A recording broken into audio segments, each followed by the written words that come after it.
माझे पोरं बिलकुल विचलित होते. दारू पिणं राहिलं आणि काम नाही करायचं, काही नाही करायचं. शिक्षणातूनही मी 12वी केली ना, अजून पुन्हा फेल झाले, पुन्हा त्याच्यातही लक्ष नाही. ट्रॅक्टर घेतलं होतं, गाड्या गोड्या सगळ्या गेल्या. आता काय करावं, कुठं जावं? दारू पिऊन इथं माझे ठोकर अंबानी ठोकर इथं माझी दीर आहे तर तिथं दारू पिऊन आला आणि कुठून पैसे काढले ना कुठून नाही, 5-6 हजार रुपये आणले खिशामध्ये आणि तो त्यांच्या घरी आला. आल्याच्या नंतर तू कुठून आला, का आला, बऱ्याच दिवसानं आला तो इथे. मग माझी सुनबाई ती लक्ष्मी नावाची, तिने मार्गदर्शन केला का तुम्ही इथं या, इथं आल्याशिवाय राहणार नको. माझा मुलगा आहे, माझा मुलगाच होतो तो आणि दिराचा मुलगा आहे. आई तुम्ही इथं या, आल्याशिवाय राहणार नको, नक्कीच तो सुधरून जाईल. तर तो मी त्याला रविवाऱ्या दिवशी आणलं इथे आणि 2 गाई आताच घेतल्या नुकत्या. मागच्या वर्षी एक घेतली, या वर्षी एक घेतली का चलावा. मधन गाई सोनेरी रंगाची गाय घेतली तर पूजेले आमच्या इथं विठ्ठल रुक्माईचं मंदिर आहे, स्वतःच बांधलाय. डबुशेला होते त्याचे वडील, पण इथली याने बरबादी केली. कुठं जावं, याच्यामध्ये व्यसनमुक्तीमध्ये टाकलं. माझी 2 मुलं आहेत, 2ही मुलं तसेच आहेत.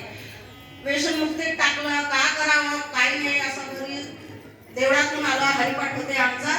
अशा बऱ्याच बाई विरुद्ध बाया आहेत, त्याला घेऊन मी हरिपाठ करते तिथं. आणि माझं शिक्षण नाही, पण मी हरिपाठ वगैरे हे सर्व आमचे इथे आहेत, आमचे मालक ते सुद्धा करते.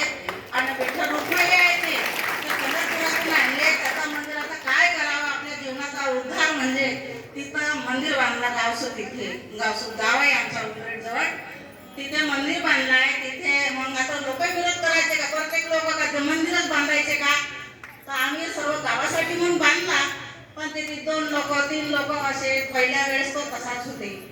आता हळूहळू तिथं आता नाही येत कोणीच, तर कमी 10-5 लोक अशा बाहेर आहे. तो आम्ही आमचा हरिपाठ होते घरून. एकादशीच्या दिवशी फराळाचं जाते तिथून माझ्या इकडून, आणि कार्तिकला मी मोठा कार्यक्रम करते. आणि मग आता तसंही असून तर देवा कोणी म्हणायचे का तुम्ही एवढं मोठं करताना तुमचे मुलं कसे. आता काय करावं, लाजीवाने जीव होते. कोठी असं चांगले म्हण नाही, मी सोडून दिलं कुठं जाणं येणं कुठं नाही. पण देवाचा ठिकाण नसला तिथे अवश्य जातो. देवा माझी परीक्षा पाहत असेल आणि आमचे जर मालक आहे तर ते देवच आहे बिलकुल.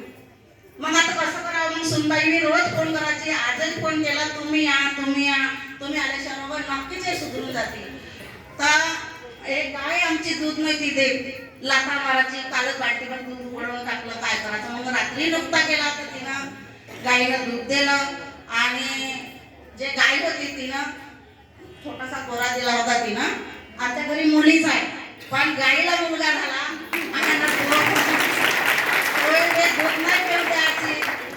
दूध नाही पिऊन द्यायची, लाथ मारायची. तर लाथ मारली, आम्ही बॉटलमध्ये दूध पाजलं तिला त्याला, आणि तो लाथ मारल्यामुळे तो मरणागती मरून गेला तो वासरू. आता तो बिन वासराने ते गाय दूध देते. आणि माझी ते गाय आहे दुसरी सोनेरी म्हणतो, ते गाय पूजेसाठी घेतली आहे. ते गाय सुद्धा दूध देते.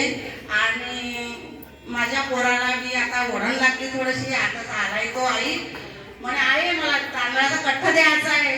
बेटा हे एवढसा पण जरी पडाल ना, त्याच्या जरी तो पिळा पिटून जरी खाईल तरी किती आहे, आपल्याला दुसरं काय पाहिजे. म्हणून तो त्यांना आपल्याच म्हणा, बाबांना मनाई नाही केली, कोण मनाई नाही केली, अजून काय पाहिजे. बस एवढे माझे 2 शब्द बोलून मी